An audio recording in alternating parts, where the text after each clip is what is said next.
Yo los invito a abrir sus Biblias en el libro de Gálatas, capítulo 1, versículo 10. Gálatas 1, del 1 al 10. Si hay un libro, esto es una ayuda, si hay un libro que nos ayuda a ver lo que es la gracia, es este libro, el libro de Gálatas. El libro de Gálatas nos ayuda. Yo voy a pedir a alguien si me pueden ayudar con las luces y déjenlas prendidas nomás. Libro de Gálatas, capítulo 1. Este libro es un libro en donde el apóstol Pablo, quien es el que escribe, apunta sobre una situación que está sucediendo particularmente en esas iglesias, ¿sí? El libro de Gálatas, el apóstol Pablo trata de poder atacar una situación que surgió en las iglesias que había ahí en la región de Galacia. Esta es una sección donde Pablo va a explicar la importancia del Evangelio y cómo el Evangelio es único.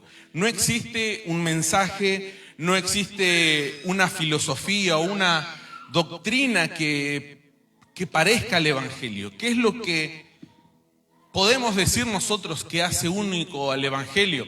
Y podemos enumerar la inerrancia de la palabra, podemos hablar de las profecías que se cumplieron, podemos hablar de la perfección en Cristo. Todo eso encierra lo que es el Evangelio. Pero hay algo que hace único al Evangelio y esa es la gracia. La gracia es lo que hace único al Evangelio. El Evangelio que hemos recibido, el Evangelio que escuchamos, el Evangelio, si nosotros lo difundimos, es importante tocar el tema de la gracia porque es algo fundamental. La gracia es algo único, que ninguna otra religión, ninguna otra filosofía abarca lo que es la gracia. En cualquier otro sistema de mejoramiento humano, de redención humana, siempre hay algo que nosotros debemos de hacer. Cualquier otra religión, cualquier otro pensamiento, cualquier otra filosofía, nosotros como personas debemos de hacer algo. Requiere de nuestra habilidad, requiere de nuestra inteligencia, requiere de nuestro esfuerzo el poder llegar a una redención, el poder llegar a un mejor estilo de vida. Todo requiere de un esfuerzo humano, pero el Evangelio no es así. Por eso el Evangelio es único. Cada vez que nosotros compartimos el Evangelio es único. Porque nosotros no hemos hecho nada para ganar la salvación, no hemos hecho nada, ni siquiera para recibir el Evangelio. Ni siquiera para que alguien nos hable acerca de Dios, hemos hecho algo. El Evangelio llega a nuestra vida y comienza a tocar, y es por medio de la gracia en donde nosotros somos transformados.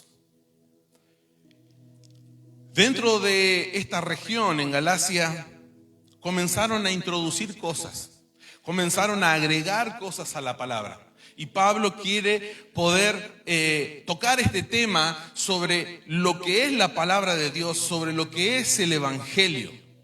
¿Sí? El Evangelio es por gracia, el hombre es salvo, ¿sí? Ese es el Evangelio, ese es el mensaje del Evangelio. Nosotros somos salvos por gracia, nuestros pecados son perdonados. ¿Y qué es lo que recibimos?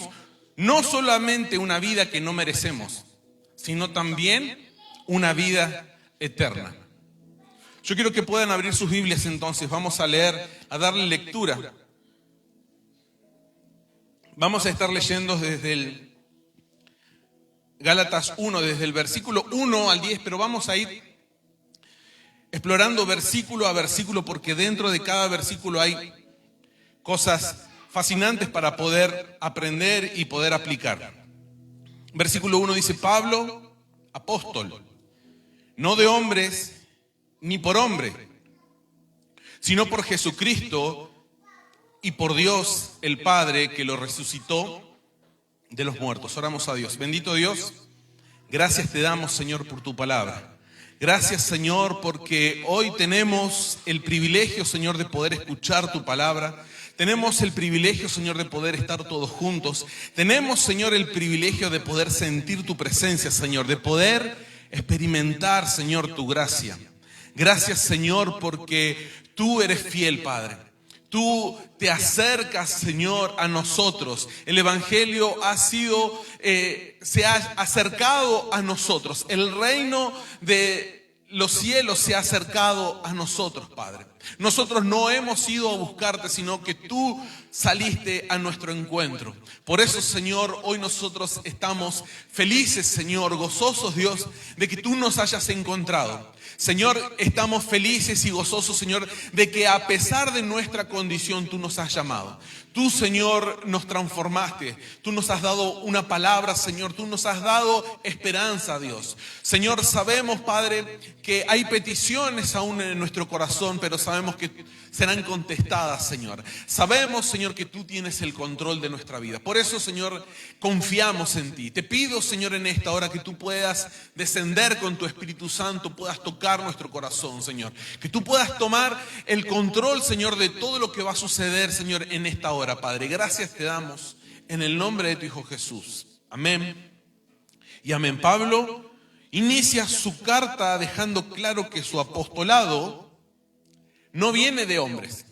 Pablo deja claro que no fue el hombre el que lo llamó, sino que es Jesucristo mismo. Esto nos enseña que el Evangelio no es una invención humana, no es algo que, como dicen por ahí, esto lo escribieron un par de hombres, fueron 60 personas, 40, fueron un par de personas que fueron metiendo y fueron armando el Evangelio. Y no es así. Esto es no es una invención, sino es una revelación divina. ¿Qué significa apóstol? Apóstol significa enviado, nada más. Enviado. Apóstol significa enviado, alguien que es enviado. ¿Cuál es el requisito para ser apóstol de Jesucristo? Pablo se presentaba en todas sus cartas de esta forma. Él decía, yo apóstol, Pablo apóstol de Jesucristo. Pero ¿cuáles eran los requisitos en ese momento para poder ser un apóstol de Jesús? Bien, uno de los requisitos era ser llamado directamente por Jesús. Para ser un apóstol de Jesucristo, tiene que ser llamado directamente por Jesús. El apóstol va a tener la autoridad de sentar las bases doctrinales, o sea, lo que nosotros hoy desarrollamos como iglesia. Los apóstoles de Jesucristo en su momento dijeron, bueno, vamos a reunirnos de esta forma, vamos a celebrar la cena del Señor, vamos a hacer el bautismo, las mujeres harán esto, los hombres harán esto. Todas las bases de la iglesia se sentó en ese tiempo con los apóstoles de Jesús. Ellos sentaron las bases. Es más, la palabra dice que las bases de la iglesia se sentaron entre los apóstoles y los profetas. Ambos trabajaron juntos. Los profetas en el Antiguo Testamento, los apóstoles en el Nuevo Testamento. ¿Cuántos apóstoles hay? 12, muy bien. Son 12 apóstoles de Jesús más uno. ¿Quién era ese uno? Pablo. Pablo era, él decía, yo no soy parte de los 12 apóstoles, yo soy alguien como que apareció ahí, como un abortivo, como alguien que apareció último, así dice Pablo. Pero ¿quién fue el que lo llamó a Pablo? Jesús, directamente lo llamó Jesús. Hoy en día, ¿existen apóstoles? ¿Qué creen ustedes? Pueden contestar con franqueza, ¿eh? ¿Existen apóstoles el día de hoy? Sí, existen apóstoles. El día de hoy existen, pero no con el mismo tipo de llamado como lo hicieron los apóstoles de Jesús. El apóstol es un enviado, es una función que cumple una persona. Pero ser llamado apóstol de Jesús solamente fueron esos 12 más el apóstol Pablo. Son los únicos que sentaron las bases de la doctrina. Los que levantaron iglesias eran los únicos que tenían esa autoridad. Hoy los apóstoles que han sido levantados son llamados a predicar, a evangelizar, a llevar el evangelio, pero no están autorizados a poder modificar absolutamente nada de la palabra. ¿Sí? No están autorizados, no estamos autorizados, ninguno, a modificar o a agregarle. ¿Sí? Si a mí se me ocurre, le voy a poner, Dios me habló y voy a poner Primera de Diego. No lean ese libro. No lo lean. ¿Sí? Oren por mí para que me arrepienta nada más. Pero los apóstoles de hoy son llamados para predicar y para plantar iglesias. No tienen la autoridad de cambiar la doctrina. Los apóstoles de hoy no tienen la autoridad de poder cambiar la enseñanza. Tampoco tienen ninguna nueva revelación. Cualquier apóstol que te diga, tengo una nueva revelación de Dios, no existe. No existe. Por medio de la palabra no existe ni nuevas escrituras, ni nueva revelación. Nadie puede llamarse hoy apóstol de Jesús. ¿Sí? Ese título, apóstol de Jesús. Nadie puede llamarse porque estaría cayendo en un error. Y hay un riesgo muy grande dentro de las iglesias también sobre este tema. Hay que tener mucho cuidado para los que dicen llamarse también apóstoles de Jesús o que vengan con una nueva revelación. Así es donde comienzan a crecer o a nacer nuevas religiones, nuevas sectas. ¿Por qué? Porque vienen con una nueva revelación, vienen con Jesús se presentó ante mí y me dio una nueva revelación. Hay una iglesia, una secta, los mormones, por ejemplo. ¿No hay ningún mormón acá? Igual tiene que escuchar el evangelio, así que en donde su Biblia dice el otro evangelio de Jesús. Ni siquiera lo ocultan, sino que directamente ellos se conducen con otro testamento.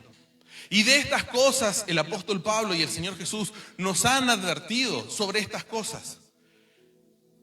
No debemos de seguir a esas personas que dicen, tengo una nueva revelación, tengo una nueva palabra, tengo otro testamento de Jesús.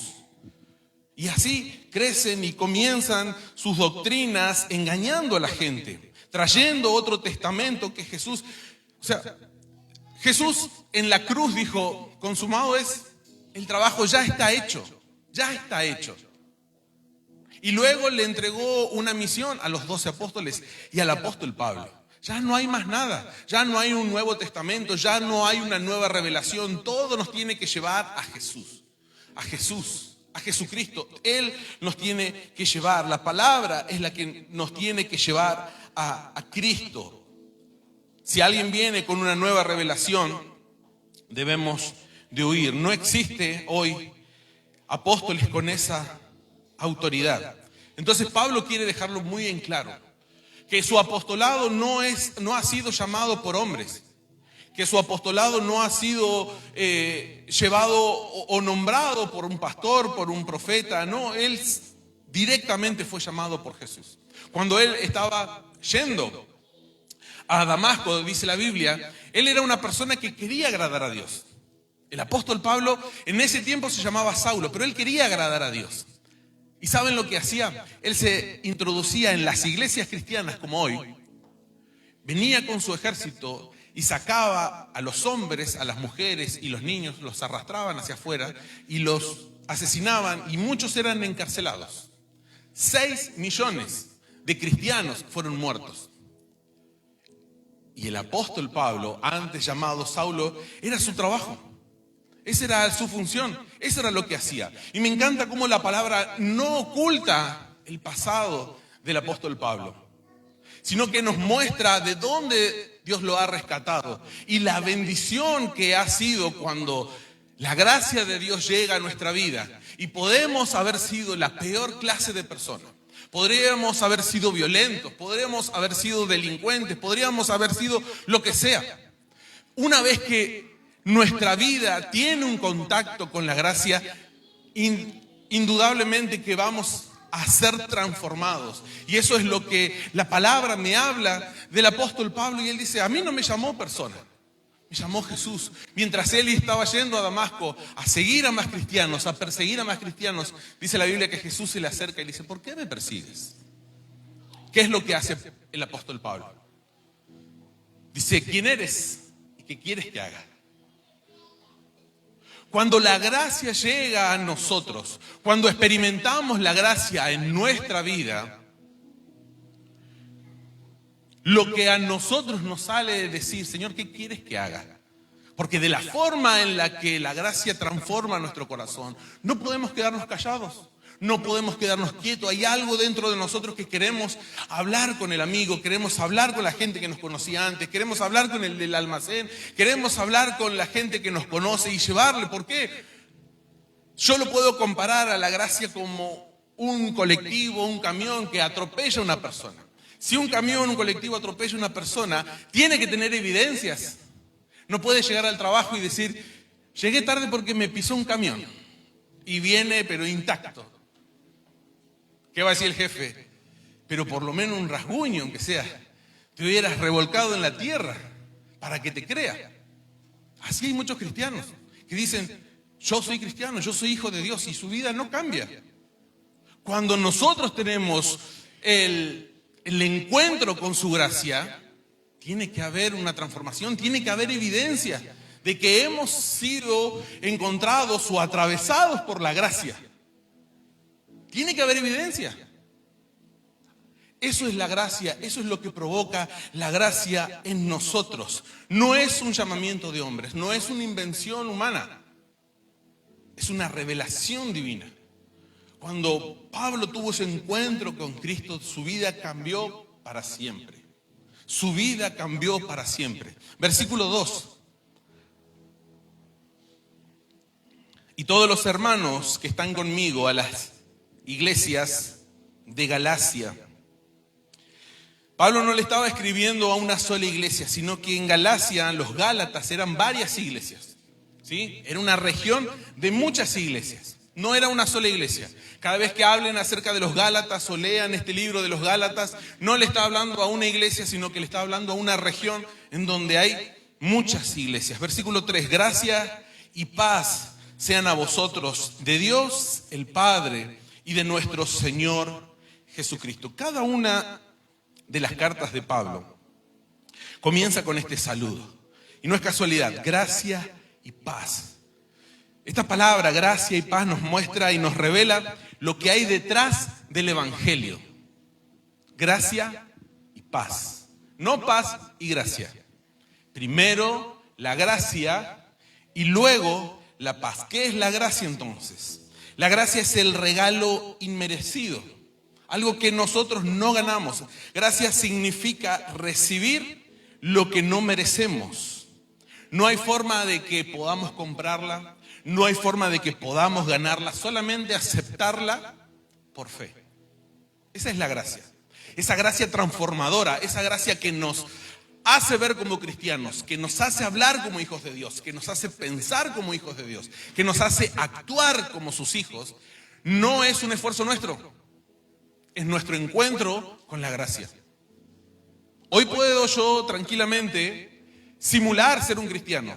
Yo puedo actuar como actúa un cristiano. Yo puedo hacerlo, pero la gracia se transforma. Ahora, vamos a cansarnos en algún momento de mantener apariencias, pero la gracia es algo que nace, algo que transforma desde adentro. ¿Cuál es el regalo de la gracia? Es el perdón de pecados y la vida eterna. Eso es lo que provoca la gracia en nosotros, el perdón de pecados y la vida eterna. ¿Qué es la paz? La paz, entonces, es la evidencia de la gracia. Como yo dije, si nosotros tenemos un encuentro con la gracia, tiene que haber evidencia de que Cristo nos ha transformado. Tiene que haber evidencia de que somos sus hijos. ¿Y cuál es la evidencia de que recibimos la gracia y la gracia nos ha transformado? La paz. La paz, yo he compartido un tiempo atrás sobre lo que era la paz. La paz no es la ausencia de problemas. La paz es la presencia de Dios en medio de ellos. La paz, de nuevo, la paz no es ausencia de problemas, sino la presencia de Dios en medio de ellos. Muchas personas basan o buscan la paz o se apoyan o creen que tienen paz cuando hay una estabilidad económica. Tienen paz cuando hay salud. Tienen paz cuando tienen la compañía de ese ser querido, de esa persona a la que aman. Pero cuando alguna de esas cosas falta, la paz desaparece. En cambio, la paz que Dios da se sostiene en la confianza que tenemos en Él. Por eso podemos vivir en abundancia o en escasez. Podemos vivir en salud o enfermedad, en compañía o en la despedida de algún ser querido. Y aún así experimentar la paz en nosotros. Las cosas pueden estar revolucionadas. Las situaciones pueden estar fuera de control quizás. Pero Dios trae la paz. La paz no es tener algo, la paz es tener a alguien.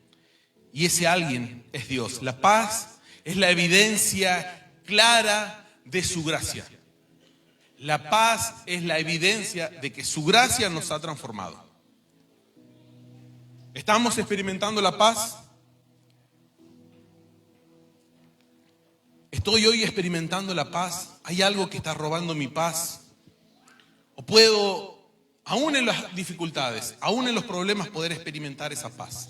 Porque si no lo estamos haciendo, necesitamos tener un encuentro con la gracia. Si a pesar de que nosotros venimos los domingos, si a pesar de que nosotros oramos, si a pesar de que nosotros leemos la palabra y tenemos alguna actividad dentro de la iglesia, si no hay paz cuando vamos a nuestro hogar, cuando estamos en las noches, en nuestra cama, si no hay paz, necesitamos que Dios nos toque con su gracia. Eso es lo que necesitamos, es su gracia. Señor, dame paz. No, Señor, quiero experimentar la gracia en mi vida. Versículo 4. El cual se dio a sí mismo por nuestros pecados para librarnos del presente siglo malo, conforme a la voluntad de nuestro Dios y Padre, a quien sea la gloria por los siglos de los siglos. Amén. En el versículo 4 hay cosas que podemos rescatar. El gran protagonista del Evangelio es Jesús, el Señor Jesucristo. Él se dio a sí mismo por nuestros pecados. Jesús nos dio algo. Jesús no dio algo para salvarnos. Jesús se dio a sí mismo, su vida. A Él no lo mataron. Él entregó su vida. Él dice: a mí no me van a matar, no me llevan a la fuerza. Yo estoy entregando mi vida voluntariamente. Yo estoy entregando mi vida voluntariamente por amor a la gente. Porque la gente, nosotros no podemos hacer nada para acceder a la salvación, sino que es por medio de Jesús. Jesús dio su vida para salvarnos. La Biblia nos habla que la vida de una persona está en su sangre. En el libro de Proverbios dice la Biblia, dice así la palabra, que la vida de una persona está en su sangre. Y Jesús dio hasta la última gota de su sangre. Recuerdo cuando fui papá por primera vez, antes de salir de la clínica, teníamos que hacerle un estudio a mi hijo, el más grande, en donde el estudio, no recuerdo para qué había que hacerle ese estudio, qué es lo que estaban buscando, pero era un estudio de rutina que consistía en pincharle el talón. No sé si las madres recuerdan o los padres. Bueno, mi esposa me dice: tomá, entra con él porque yo no lo puedo ver. Así que bueno, entré yo. Y yo pensaba que era valiente hasta que vi la sangre del talón en mi hijo.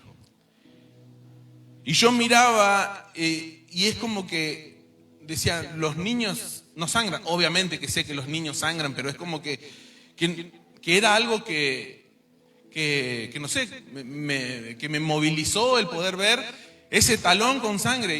Y apenas fue una gotita, pero quizás yo esté exagerando. Pero recuerdo que hicieron así la enfermera como: basta, tanto lío. Ella como que me bajó un poquito más a la tierra, como diciendo: no seas tan exagerado. Pero si yo valoro así, aunque sea unas 2 gotitas de sangre de mi hijo, ¿cuánto más Dios? ¿Y cuánto más cuando nosotros despreciamos el sacrificio que Jesús hizo? Si nosotros dejamos de lado lo que Cristo hizo, y a veces lo tomamos muy a la ligera, sí, es la sangre de Cristo. Sí, la sangre de Cristo. Pero cuando yo lo comparo con yo siendo un pecador, viendo la sangre de mi hijo, me moviliza. ¿Cuánto más Dios viendo que su hijo está entregando hasta la última gota de sangre? Y no para ser rescatado Él, para que todos nosotros seamos salvos. Él entregó hasta la última gota de su sangre para que nosotros hoy podamos tener libertad, para que hoy nosotros podamos ser transformados. Esa es el sacrificio. Ahora nos encanta la idea de que Jesús entregó su vida porque nos ama. Y es cierto, Él nos ama. Pero para que nosotros podamos experimentar el amor de Dios en nosotros primero, Él tiene que quitar lo que nos separa de Dios. Y ese es el pecado. Es bueno saber que Cristo nos ama. Pero nosotros, para poder experimentar ese amor, lo que Dios hace primero es quitar de en medio el pecado. El pecado es lo que a mí me está separando de Dios. Entonces Jesús entregó su vida, derramó su sangre para quitar de en medio lo que a mí me estorba para poder llegar a Dios. Si yo no trato primeramente con mi pecado, no puedo experimentar el amor de Dios. Puedo conocer su palabra, puedo saber que los domingos nos congregamos, pero que hasta que la sangre de Cristo no limpie, hasta que yo no le permita que la sangre de Cristo limpie todo mi pecado, yo no voy a poder tener ese acceso a Dios, no voy a poder disfrutar de su amor. Jesús se entregó a sí mismo por nuestros pecados, por mi pecado. Mi problema más grande, mi necesidad más grande es resolver mi situación de pecador. Por eso hoy nosotros estamos aquí, porque necesitamos de su sangre, necesitamos del perdón de Dios, necesitamos que Él limpie nuestro problema más grande, nuestra necesidad más grande. Ahora, algunos pueden tener problemas de salud. ¿Jesús puede sanarte? ¿Sí? Jesús puede sanarte. Nosotros podemos tener incluso problemas económicos. ¿Jesús puede ayudarte? Sí, Jesús puede hacerlo. Ahora, ¿lo va a hacer? No lo sé. Porque a lo que Él vino es a quitar el pecado. Él vino a borrar toda nuestra maldad. Él vino a sacar lo que a mí me está estorbando de tener una comunicación fluida con el Señor. Porque no es solamente que yo le hablo al Señor. El Señor también me tiene que hablar. Y cuando yo no siento que Dios me habla, la comunicación está cortada. ¿Y qué es lo que está faltando? No está faltando la salud, no está faltando la economía. Está faltando que quite lo que me está estorbando. Lo que provoca una barrera entre Dios y mi vida. Él quiere ayudarnos con nuestro problema más grande, que es tu pecado, que es mi pecado. Jesús entregó su vida para pagar una deuda, no económica. Él entregó su vida para pagar la deuda que teníamos con Dios, nuestros pecados. ¿Para qué? Continúa el versículo. Para librarnos del presente siglo malo. ¿Qué es el presente siglo malo? Es un sistema de corrupción del pecado. Es una forma, un sistema que todo está enmarañado, mezclado. Un sistema en donde pareciera que no hay otra salida que actuar como la sociedad, que no hay otra forma de actuar o de vivir si no es conforme a las reglas de este mundo. Bueno, ese es un sistema. Eso es lo que habla el apóstol Pablo, el sistema de corrupción, el presente siglo malo. Un ejemplo. Un ejemplo de este sistema de corrupción de pecado es creer que como tengo la tendencia a pecar, nunca seré libre y tengo que vivir con eso. Ese es un pensamiento de este sistema de corrupción. Yo soy débil, entonces debo de entregarme. No soy fuerte, tengo tendencia a pecar. Entonces, como tengo tendencia a pecar, tengo que aprender a vivir con eso. Y eso es un error. Y eso muchas veces se introduce dentro de las iglesias. Ese pensamiento, yo soy débil, no puedo. Pero ¿qué dice Dios? Él quiere hacernos libres por medio de su gracia. Otro pensamiento es, soy débil, pero el Señor me ama como soy. Ya pagó mis pecados. Y eso es parte del sistema de corrupción del pecado. Hay otro pensamiento. Bueno, Señor, yo peco, tú me perdonas, cada quien hace lo que le corresponde. Pablo decía, ¿acaso vamos a continuar perseverando en el pecado para que la gracia abunde? No. Nosotros debemos de perseverar en la gracia para que el pecado salga. No porque hay más pecado, entonces va a haber más gracia. Y este sistema entra dentro de las iglesias y este sistema se predica en las plataformas.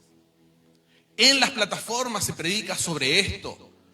Grupos musicales cristianos, he escuchado algunos predicadores, algunos que anuncian en donde hablan de la gracia desde un lado erróneo, desde un lado en que todo se permite.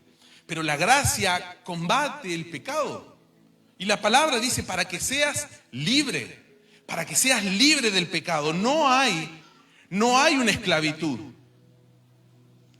El cual se dio a sí mismo, Cristo se dio a sí mismo por nuestros pecados para librarnos del presente siglo malo, conforme a la voluntad de nuestro Padre.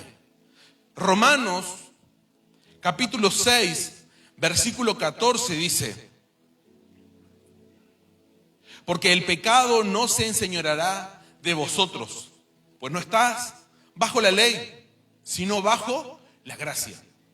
El pecado no se enseñoreará sobre ustedes.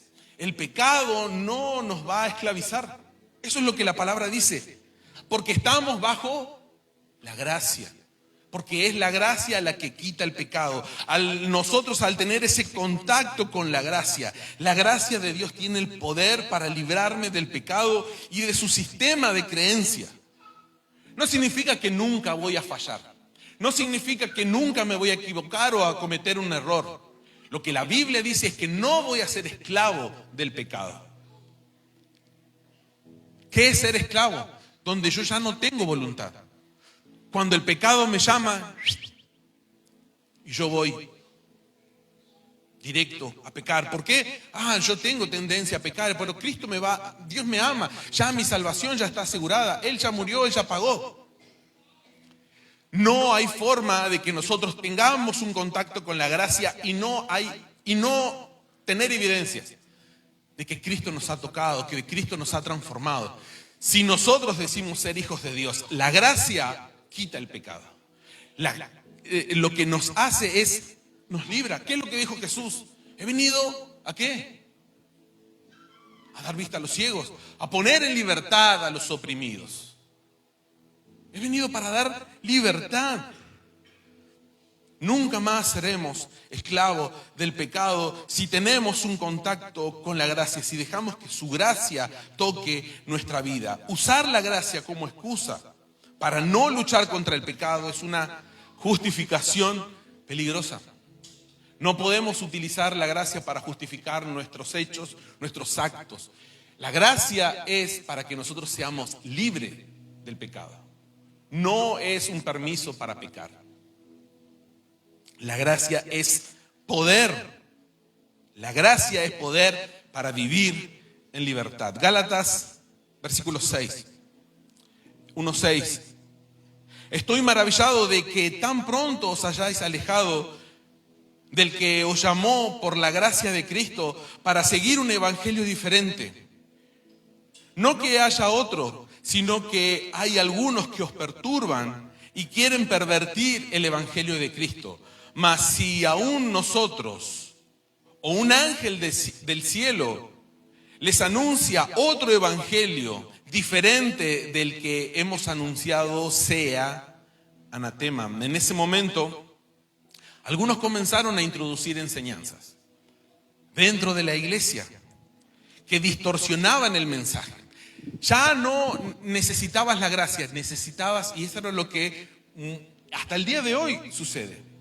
He escuchado a una predicadora decir, la gracia, quizás lo han visto, es muy conocida. La gracia hace el trabajo para que seamos salvos, la gracia hace un 60%. Y el otro 40% que falta, lo hace el diezmo. Esas son las enseñanzas que se hacen desde una plataforma. ¿Cuál es otra enseñanza?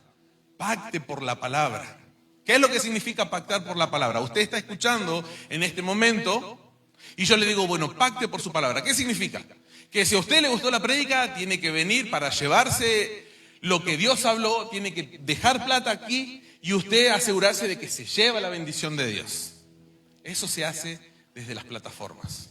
Ese engaño, pidiéndole dinero a la gente para comprar su salvación, pidiéndole a la gente que haga ciertas cosas para ganar su salvación. Y eso es lo que pasaba en ese tiempo con los Gálatas. Él les decían, tienen que volver nuevamente a la ley, tienen que volver nuevamente a la circuncisión, tienen que volver nuevamente a las fiestas solemnes, tienen que volver para ser salvo. Pero Jesús dice, esto es por gracia, no es por obra. No hay nada que nosotros podamos hacer para poder ser salvo. El pactar por la palabra, el poner el diezmo, eso no nos hace salvos. Lo que nos hace salvos es nuestra fe en Cristo Jesús. Y es su gracia la que nosotros experimentamos y la evidencia es la paz que hay en nosotros. Pablo se sorprende, pero no se sorprende de que haya engaños. Y esto no tiene que sorprendernos, hermanos. No tiene que sorprendernos de que haya engaños desde las plataformas. Porque eso es lo que va a suceder. Y cada vez va a ser peor. Cada vez se levantarán nuevos falsos maestros. Pero no podemos culparlos. Somos nosotros voluntariamente los que accedemos a esas mentiras. Muchas veces nosotros, en nuestra desesperación para recibir sanidad, para recibir prosperidad, para que Dios cambie a alguien, para que me saque del alcohol, para que me saque de las adicciones, entro y escucho a estos falsos maestros en donde me dicen, tenés que desembolsillar, tenés que hacer esto, tenés que hacer lo otro. Y la gracia a un costado. Eso voluntariamente nosotros nos alejamos. No podemos culpar a los falsos maestros. Nosotros debemos de conocer su palabra para no ser desviados. Pablo le decía, me sorprende qué tan rápido se fueron detrás de esas enseñanzas. Y muchas veces nosotros somos así, porque somos así. A veces cuando alguien nos hace algo, queremos una retribución, queremos que nos paguen. Entonces cuando nosotros hacemos algo, como nosotros le hemos exigido a aquel agresor hacia nosotros, ahora nosotros nos sentimos con la obligación de tener que compensar. Y lo trasladamos a Dios. Y muchas veces, Señor, pero si yo vengo todos los domingos, yo vengo los martes, yo estoy diezmando, yo estoy sirviendo en la iglesia, ¿qué es lo que sucede? ¿Por qué me está sucediendo esto? Entonces ahí aparece el falso maestro y te dice, porque debe haber un pecado oculto, porque no estás diezmando, porque lo saludaste mal a tu hermana, porque hiciste esto, porque hiciste lo otro. Entonces, tiene razón. Y eso no es parte del Evangelio. Gálatas 9. Como antes hemos dicho, también ahora lo repito, si alguno os predica diferente evangelio del que habéis recibido, sea anatema. Pablo usa la palabra más fuerte a la que puede echar mano, anatema. ¿Qué significa anatema? Anatema significa maldito. De forma reducida, nosotros lo podemos traducir como maldito, pero tiene una connotación mucho más profunda, que si la quieres saber, vengan los martes. Versículo 10, y terminamos. Estamos llegando al final. Pues busco ahora el favor de los hombres o el de Dios, o trato de agradar a los hombres. Pues si todavía agradara a los hombres, no sería siervo de Cristo. Vivimos en tiempos en donde el mensaje del Evangelio constantemente es diluido, donde el mensaje del Evangelio es reinterpretado, incluso es reemplazado por enseñanzas que buscan agradar a las personas, que se adapten a las personas. Por ejemplo, no importa que no haya una transformación en tu vida, vos sos un hijo de Dios, pero la gracia a mí me habla de otra cosa. La presencia de la gracia es una transformación de nuestra vida. Esa es la presencia de la gracia. Pablo en su carta a los Gálatas les recuerda que hay un solo evangelio. Yo los invito a ponerse de pie. Cualquier intento que nosotros hagamos, si Dios le puso algo en su corazón, de poder llevar el evangelio, de poder predicar a alguien, si usted está viendo la necesidad y usted está siendo movilizado dentro de su corazón para poder hablarle a un amigo, a algún familiar, a algún pariente o a quien sea, algún compañero de trabajo o de escuela, asegúrese de no modificar nada de lo que dice la palabra. Nosotros somos salvos por fe. Efesios capítulo 2 versículo 8 al 10 dice: porque por gracia sois salvo, por medio de la fe, y esto no de vosotros, pues es don de Dios, no por obras, para que nadie se gloríe, porque somos hechura suya, creados en Cristo Jesús para buenas obras, las cuales Dios preparó de antemano para que anduviésemos en ellas. No somos salvos por las buenas obras, fuimos salvos para buenas obras. ¿Y cuándo se hace fácil el hacer esas buenas obras?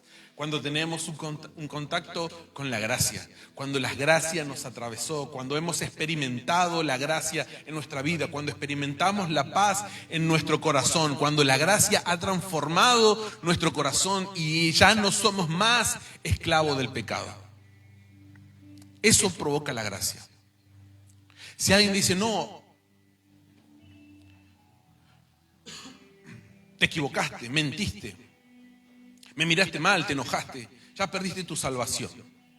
Pero si nosotros recurrimos al enojo constantemente, si nosotros tenemos que recurrir al alcohol todos los fines de semana, a salir, a las drogas, si tenemos que recurrir al juego, al engaño constantemente, porque no podemos vivir, porque no podemos hacerlo de otra forma, nosotros somos esclavos del pecado y Dios quiere transformar eso, que hoy puedas ser libre, que en tu mente, en tu corazón esté esas ganas de poder servir a Dios.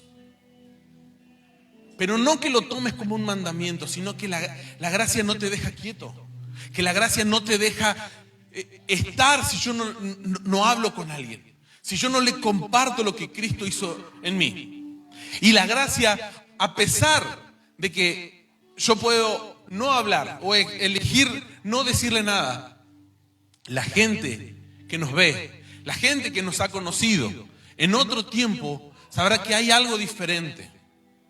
Sabrá que hay algo en nuestro corazón. No lo va a identificar, pero sí va a haber algo diferente en nosotros. Eso es lo que provoca la gracia. La gracia de Dios en nuestra vida no nos hace recurrir constantemente al pecado. No nos hace perseverar en el error. No nos hace perseverar porque Dios me ama, Dios me quiere. A Dios no le importa. Sí, Dios entregó hasta la última gota de su sangre para que nosotros ya no seamos esclavos del pecado. Él quiere que nosotros seamos libres, que podamos levantar nuestras manos a Dios sin culpas, que podamos levantar, que no haya nada en nuestro interior que nos esté señalando, que nos esté culpando, que provoque que nosotros nos alejemos de su casa. Porque muchas veces esto sucede y erróneamente gente dice: yo cuando esté mejor voy a acercarme a la iglesia, cuando esté decidido, y eso nunca va a pasar. Porque no es que nosotros salimos al encuentro a Jesús, Jesús sale a nuestro encuentro. En nuestro corazón tiene que haber ese deseo de poder estar con Él y que sea su gracia la que experimente. ¿Para qué? Lo que hoy quizás estemos haciendo, el predicar, el algún servicio en la iglesia, el hablar a la gente, el estar en algún ministerio, sea algo que sea una necesidad de él hacerlo. No va a haber frío, no va a haber calor, no va a haber enfermedad, no va a haber nada. Es Dios levantándonos y llevándonos. ¿Por qué Pablo, el apóstol Pablo, desde la cárcel animaba a la gente que estaba en su casa, que estaba en la iglesia? Porque él había experimentado la gracia. Él dijo, sé vivir en abundancia, sé vivir en escasez, sé vivir en enfermedad, sé vivir en la salud. ¿Por qué? Porque la gracia me trae esa paz. Y no es en la situación en la que estoy, es con quién estoy. No es la situación en la que estoy viviendo lo que me va a provocar paz o intranquilidad. Es el estar con Dios. Es sentir su amor. Pero si hoy yo no estoy sintiendo la paz, si aún no puedo experimentar y disfrutar de su amor, aún hay trabajo por hacer. Tengo que dejar que Dios comience a transformar mi vida, comience a transformar mi corazón, y para eso yo debo de entregar mi vida, yo debo de entregar mi corazón a Él y permitirle que Él entre en cada habitación de mi corazón, que entregarle a Dios todo lo que yo soy. Aún así, aún nos espantemos nosotros mismos con lo que hacemos, con lo que decimos, aún así decirle, Señor, hoy yo me rindo. Porque por más que lo intentemos, hermanos y hermanas, nosotros no vamos a llegar nunca a esa paz, si no es por medio de su gracia. Cada vez que nosotros llevemos el Evangelio, tengamos en cuenta este pasaje de las Escrituras, Efesios 2, 8, porque por gracia soy salvo, por medio de la fe, por medio de la confianza en Cristo. El saber que no hay otro camino. El saber que no hay otro camino, otro pensamiento. No hay otro evangelio. Solamente el evangelio de Jesús. Y esto no de vosotros. Esto no es de ustedes. Esto no es de nosotros. Esto es don de Dios. Esto es un regalo de Dios. No hay nada que nosotros podamos hacer. Si nosotros hasta el día de hoy creíamos que teníamos un mérito, hay gente que dice, hoy tomé la Santa Cena. Hoy participé de la Cena del Señor porque en toda la semana no pequé. Nada más errado. Nosotros podemos llegar a equivocarnos. Y a veces creemos que hacemos méritos para que Dios atienda nuestros asuntos. Hacemos méritos para que, este fin de semana le dije que no a mis amigos, que no iba a salir. Y hoy me siento más cerca de Dios. Y eso no es la gracia. No hay nada que nosotros podamos hacer. Es dejar que Dios hable en nuestro corazón. Es pasar tiempo con Él. Es pasar tiempo en su Escritura. Es pasar tiempo en oración y aplicar su palabra. Mientras más rápido apliquemos su palabra, mucho más rápido vamos a entender la gracia. Yo les digo que hasta el día de hoy a mí me cuesta poder entender la gracia. Porque el experimentar ese amor, el que no me pide nada, el que a pesar de mis errores, a pesar de que muchas veces me he enojado con Dios y directamente le he dicho, Señor, ¿por qué me está sucediendo esto? Dios me abraza, Dios me vuelve a levantar, Dios me vuelve a hablar, Dios me vuelve a llamar. Y con sus lazos de amor otra vez me da otra oportunidad. Y me llama y me levanta y pone palabras en mi corazón. Y Dios me levanta como ese padre cuando ve a su hijo que está enojado porque algo no le salió bien. El hijo, no importa, vamos a tomar algo, vamos a intentarlo nuevamente. Pero cuando yo le dejo a Cristo que Él me ayude, que por medio de su gracia Él me levante, Él me restaure, ya no seremos esclavos del pecado, ya no seremos esclavos del temor, no seremos esclavos de los vicios, no seremos esclavos de la violencia, no seremos esclavos. Él quiere que nosotros estemos en libertad. Vamos a orar por esta palabra y antes de poder despedirnos, que el Señor pueda tocar nuestro corazón. Se nos ha ido un poco el tiempo, pero quería tomarme este tiempo para poder hablarlo. Y hay mucho para hablar. Hay mucho para entender acerca de la gracia, así que no se pierda la reunión del martes, porque vamos a seguir con este tema y vamos a introducirnos mucho más para enamorarnos de Dios. Cantamos una oración. Te amo, Dios, tu amor nunca me falla, mi existir en tus manos está. Desde el momento en que despierto hasta el anochecer, yo cantaré de la bondad de Dios.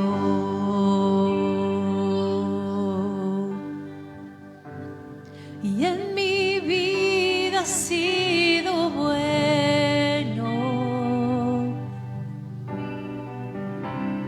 en mi vida ha sido tan fiel,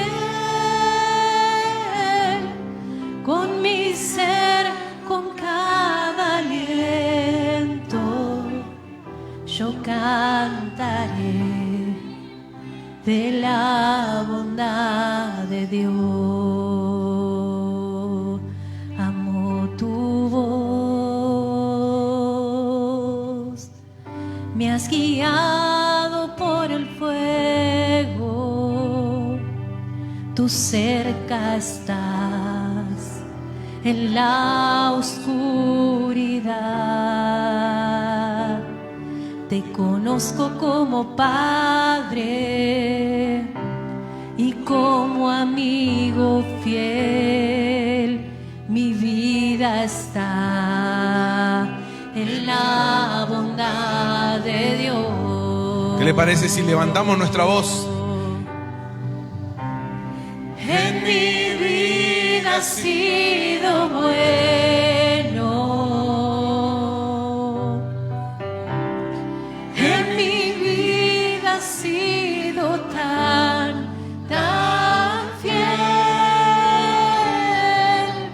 con mi ser, con cada aliento, yo cantaré y de la bondad de Dios.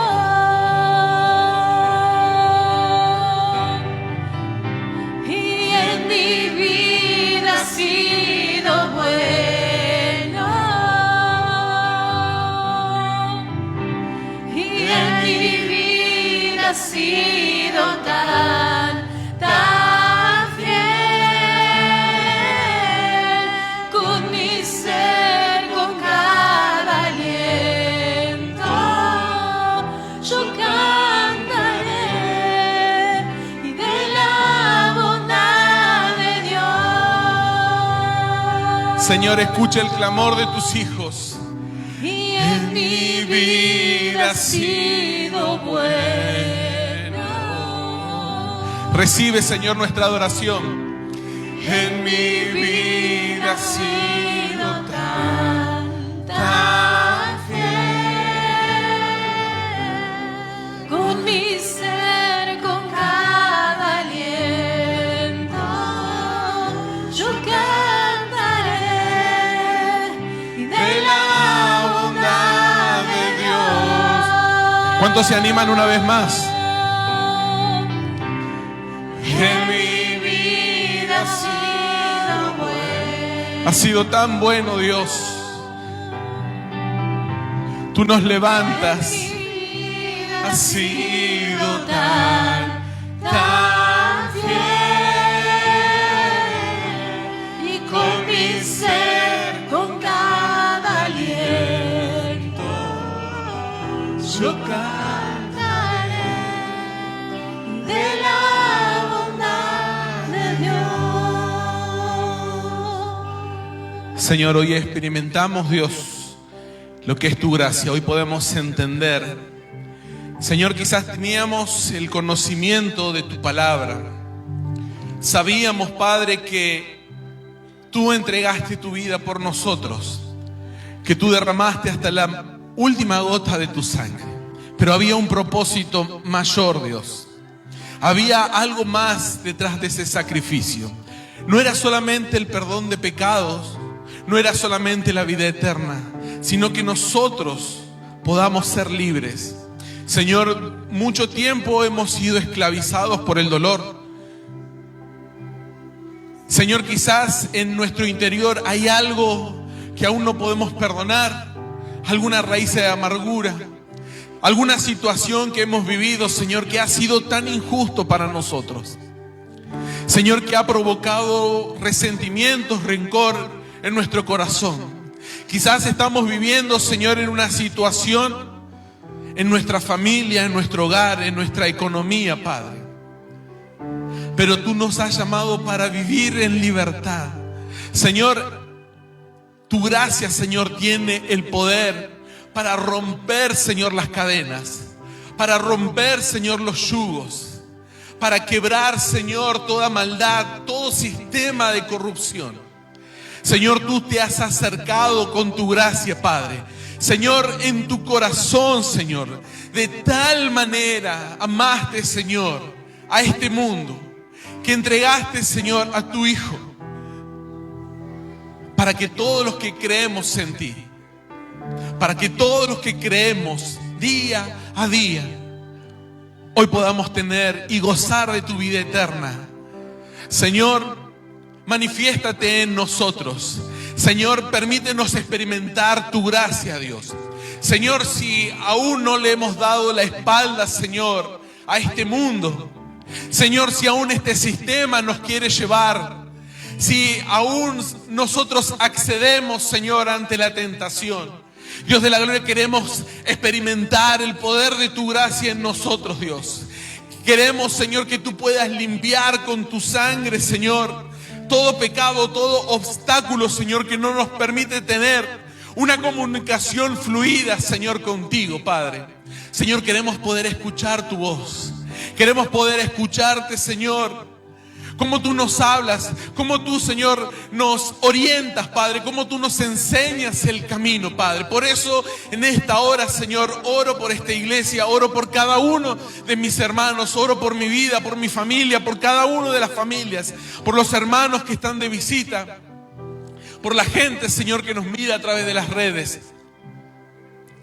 Que tu gracia, Señor, comience a tocar sus vidas, su corazón. Que comencemos, Señor, a sentir esa transformación en nuestro interior, Padre. Y que esa paz que sobrepasa todo entendimiento, Señor, repose en nuestro hogar, repose en nuestras finanzas, repose en nuestro trabajo, repose, Señor, en nuestras metas, Señor, que repose en nuestros negocios, que repose en nuestro hogar, que repose en nuestra familia. Esa paz, Señor, que no depende de algo, Señor, sino que depende única y exclusivamente de ti, Señor. Queremos experimentar esa gracia, Dios. Por eso, Señor, en esta hora nos entregamos a ti con nuestro corazón, con nuestros pensamientos, con nuestras luchas, con nuestras inseguridades, Señor. Te entregamos nuestros miedos, nuestras dudas. Llévate, Señor, todo lo que no te agrada y permítenos experimentar con tu gracia. Que sea tu gracia transformadora, Padre. Que no salgamos de este lugar como hemos venido, sino que salgamos, Señor, totalmente levantados, Señor, fortalecidos, Padre. Gracias te damos por tu palabra, Señor. Gracias por este tiempo de oración. Gracias por este tiempo, Señor, de poder ministrar. Gracias, Señor, por este tiempo que tuvimos de poder compartir todos juntos, Señor. Te dejo, Señor, esto en tus manos, Señor. Y cada una de las peticiones que han sido entregadas, Señor, que tú puedas hablarnos, Señor. Y que durante toda esta semana, Señor, podamos experimentar tu gracia y tu transformación.